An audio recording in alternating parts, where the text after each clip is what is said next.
One client closed for a new follower. Happy Friday, guys! Today, we'll have a recap of what happened this week. So last week, nanghatagtag mga application letter formats.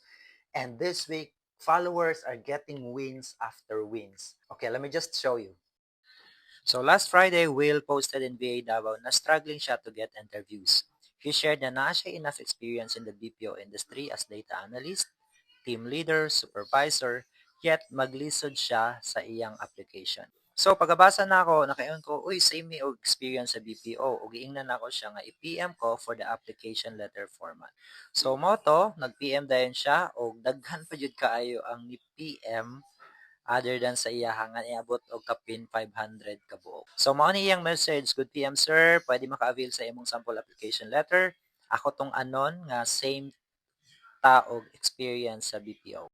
So gi-replyan dayon ako siya nga dira tong Upwork application letter template. Let me know how that works for you. 3 days later, naka-receive kog message gikan sa iyaha ana siya, good PM sir, landed my first ever job as executive VA. Thank you so much. Sa una, puros we regret, pero karon na adlaw, 4 interviews, 2 done, waiting pa ko sa duha. Gahapon, 1 ka interview, waiting sa result, and they are coming. So, gi-congratulate dayon ako siya, o gi-ask kung nakatabang ba ang mga tips nga akong gihatag.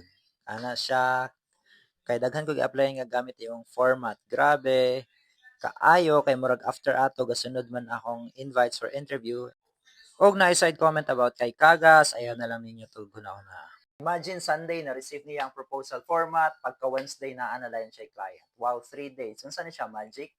Dili na siya magic, guys. So naay tulo ka lessons nga pwede nato makuha sa story ni Will. Number 1 is you have to show up. We have to be very visible sa mga job platforms, sa Facebook groups, o even sa iyong profile. You have to share your experience on sa imong mga struggles, pangayog tabang, kay malay mo na yung mga tao nga willing mo tabang sa imuha.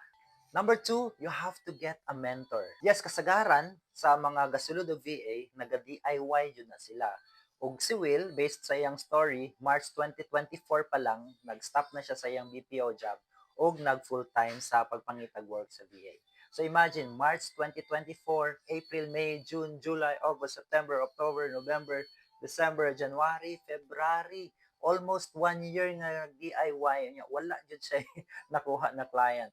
But this time, tungod kay nag-guide siya kung unsay kailangan buhaton, in just 3 days, naka-close na siya client. Kung ako, bisan pa siguro bubayad kog 10,000 para sa mentor, nga sure ko mag-guide yung kog tarong, sulit kaayo, di ba?